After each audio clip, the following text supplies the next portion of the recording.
Assalamualaikum warahmatullahi wabarakatuh. Saya Ajeng Putri Fitriani Pertiwi, mahasiswa PPG dalam jabatan kategori 2 Universitas Pasundan, jurusan Biologi. Berikut ini adalah video PPL 2 tentang kegiatan praktikum pengukuran denyut nadi pada materi Sistem Sirkulasi Manusia dengan model pembelajaran Problem Based Learning.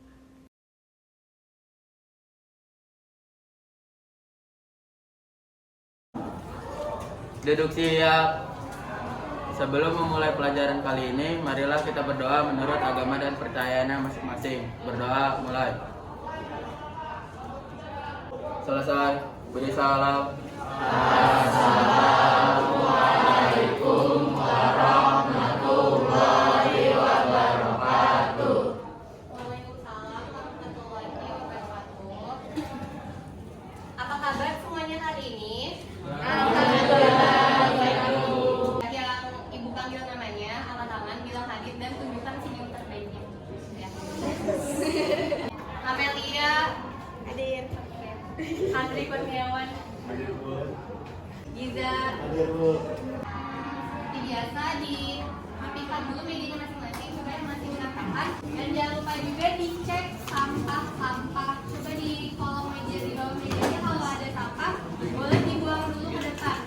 Nah ini dibuang dulu aja, masa sampahnya oleh pihak kelas ya Bapak. Sebelum kita masuk ke materi baru hari ini, aku pengen nanya dulu ke kalian, materi apa yang sudah kita pelajari di pertemuan sebelumnya?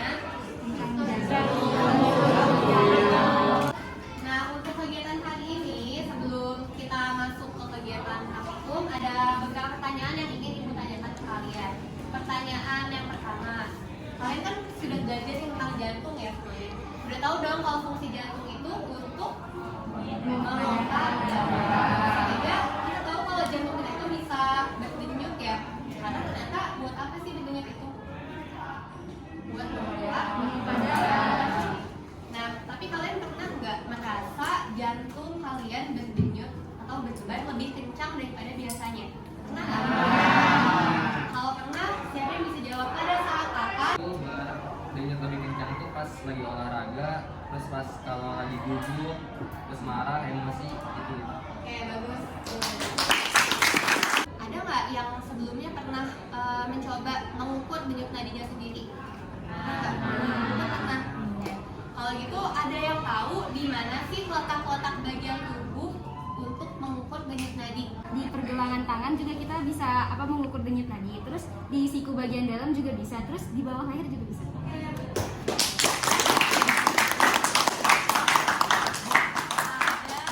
3 bagian atau 3 titik yang tadi Raya sebutkan. Pertama, di pergelangan tangan. Terus yang kedua, siku bagian dalam. Yang ketiga, leher. Itu ada 3 contoh ya. Nanti kita pelajarin lagi ada beberapa titik lain yang bisa dilakukan untuk pengukuran denyut nadi. Kompetensi dasar yang akan kalian capai dalam pertemuan di kegiatan hari ini adalah menyajikan karya tulis tentang kelainan pada struktur dan fungsi darah, jantung, pembuluh darah yang menyebabkan gangguan sistem sirkulasi manusia serta kaitannya dengan teknologi melalui studi literatur. Jadi menganalisis faktor-faktor apa saja yang mempengaruhi frekuensi pada denyut nadi, lalu menghitung frekuensi denyut nadi dan menganalisis hasil praktikum mengenai frekuensi denyut nadi. Untuk kegiatan praktikum denyut nadi hari ini ada beberapa hal yang akan dinilai juga. Yang pertama itu tentunya dari LHPD praktikum. Ada beberapa kegiatan yang harus kalian kerjakan bersama kelompok. Lalu nanti akan Ibu nilai lembar kerjanya. Kemudian yang kedua itu ada juga penilaian sikap. Ketiga itu dari penilaian keterampilan. Bagaimana nanti kalian bekerja kelompok saat praktikum, lagi nanti kan ada kegiatan olahraganya.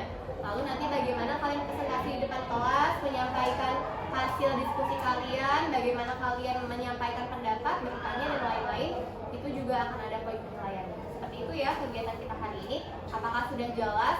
Sudah.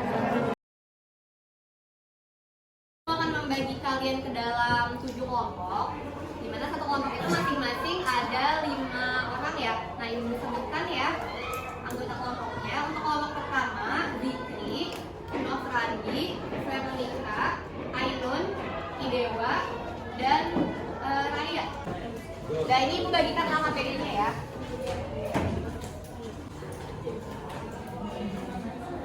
sekarang Ibu akan menjelaskan cara untuk mengisi LKPD yang akan kalian kerjakan dengan kelompok.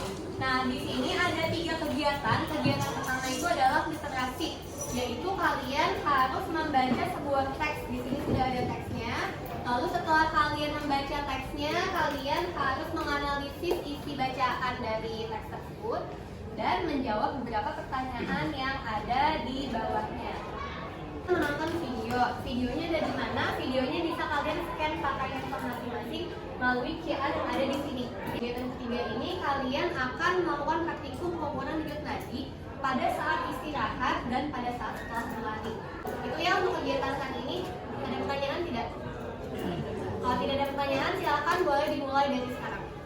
Bahas tentang denyut nadi ya. Terus denyut nadi manusia normal tuh ada 60 sampai 100. Kalau yang atlet berlatih ada berapa? 41 sampai Oh iya, iya.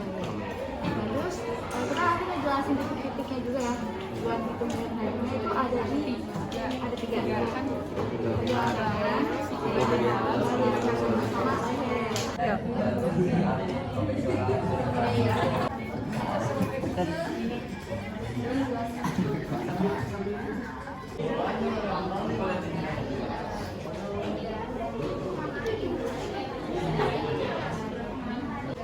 Nah, sekarang kan udah dapat angkanya, kalian lanjutkan. Jadi angka yang paling istirahat dengan pas mau berlari ada perbedaan. Nadinya lebih cepat, lebih kencang. Jadi setelah kita berlari denyut nadi kita bawah dunia. Nah, itu kan udah dapat datanya. Tapi sekali apakah setelah kita berlari denyut nadinya masih cepat ya? Itu dijawab di bawah.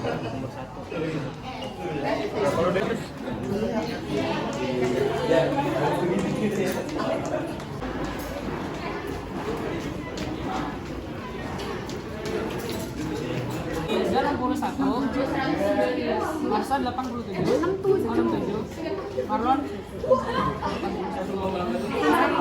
Sudah disebutkan oleh Vero, terdapat juga faktor lain yang bisa menyebabkan aritmia. Salah satunya itu kondisi kardiovaskular. Nah, contohnya tuh kayak tekanan darah tinggi atau hipertensi, terus penyakit katup jantung, gagal jantung, dan jantung koroner.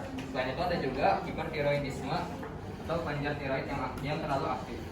Terus kaitannya apa sih dengan frekuensi denyut nadi? Nah, aritmia ini kan penyakit detak jantungnya tidak normal ya. Nah, jadi saat detak jantung kita memompa darah, nah itu tuh menyebabkan tekanan darah dan denyut nadi pada arteri itu bertambah. Jadi saat kita mengukur denyut nadi sama aja seperti kita mengukur denyut jantung. Ya, nah yang ketiga ada titik-titik pengukuran denyut nadi pada tubuh kita. Nah, yang pertama ada di pergelangan tangan dari sejajar dengan jempol. Yang kedua ada di siku di sini. Dan yang ketiga ada di leher bagian atas. Yang keempat ada di tulang selangka, di atas tulang selangka. Ada pertanyaan dari teman-teman yang kurang mengerti. Oke, teman-teman yang lain selain kelompok 1, silakan jika ada yang ingin bertanya, menanggapi, memberi saran, memberi kritik itu boleh. Silakan, siapa ada? Silakan ya, Nabila. Tadi kan udah disebutin faktor penyebab aritmianya. Kalau misalnya cara pencegahan aritmianya itu kayak gimana? Nah, jadi cara mencegahnya itu kita harus mengurangi minum alkohol, bahkan sebaiknya kita tidak boleh untuk mengkonsumsi alkohol, terus jangan merokok dan mengurangi minuman yang berkafein serta menjauhi narkoba. Nah, terus kita juga harus menjalankan pola hidup yang sehat agar jantung kita tetap sehat sampai tua nanti. Oke, jadi untuk kegiatan pertama ini adalah kegiatan literasi tentang kasus penyakit apa? Aritmia. Nah, sekarang setelah dibahas oleh kelompok 1 dan juga kalian mendengar tadi, sekarang kita sudah tahu bahwa aritmia itu merupakan sebuah penyakit yang terjadi pada ritme jantung ya. Di mana ritme jantung penderita aritmia itu tidak normal. Nah, ternyata ada salah satu cara yang dapat kita lakukan untuk mengukur atau mengetahui denyut nadi kita itu normal atau enggak gitu ya. Makanya kita melakukan kegiatan praktikum pengukuran denyut nadi di kegiatan hari ini. Itu ya teman-teman. Oke, sudah jelas untuk kegiatan pertama. Ya, cuman cukup sekian presentasi dari kelompok 1. Teman-teman semua di sini jangan lupa untuk Hidup sehat dan sayangi jantung kita. Ya, terima kasih untuk kelompok 1. Berikutnya kita beralih ke kegiatan 2. Kelompok mana yang siap untuk berpresentasi? Ya, silakan kelompok yang ikut. Assalamualaikum warahmatullahi wabarakatuh. Lapangan Anda dibuka. Kemudian dengan tangan satunya 3 jari ini susuri ibu jarinya. Terus kalian cari di mana letak denyut nadi kalian. Kalian kalau bisa ditekan gitu biar apa? Biar ketemu. Terus kalau udah ketemu kalian sanggah bagian bawahnya ini pakai ibu jari atau jempol kalian. Nah, setelah kalian rasakan ada yang denyut, setelah itu dihitung selama 1 menit. Yang 30 detik dapat berapa dikali 2. Nah, jadi yang keenam nih, yang terakhir kan kita udah ngitung nih tadi manusia normal nih tadi. Nah, selanjutnya kita bisa praktekin setelah olahraga. Izin bertanya, tadi kan udah dijelasin ya cara mengukur denyut nadi lewat pergelangan tangan. Nah, mengapa kita lebih mudah mendeteksi denyut nadi lewat pergelangan tangan? Karena simpelnya karena kan pergelangan tangan kita mudah dijangkau ya teman-teman ya. Jadi orang-orang tuh lebih mudah. Terus juga alasannya karena pembuluh darah di pergelangan tangan itu lebih dekat sama kulit, jadinya lebih kerasa. Kan? 3 jari, 2 kali sehari, 1 minggu. Jika tadi jelaskan, tentu ada praktek pengukuran denyut nadi itu yang menggunakan pergelangan tangan.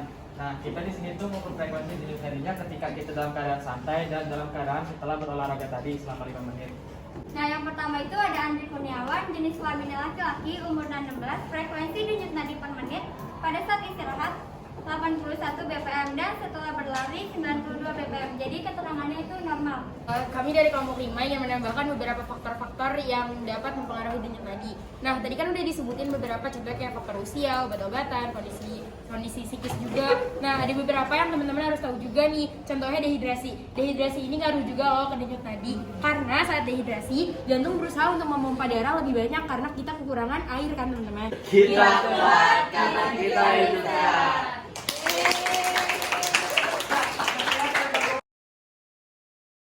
Kuis atau basket. Nanti ibu tampilkan soal kuisnya dan yang bisa jawab silakan angkat tangannya ya, angkat tangannya dulu. Oke, bisa. Najwa. Di pembuluh nadi itu ada di sini, di leher, terus di siku bagian dalam sama di pergelangan tangan. Oke, itu ada. Buka grup kelas.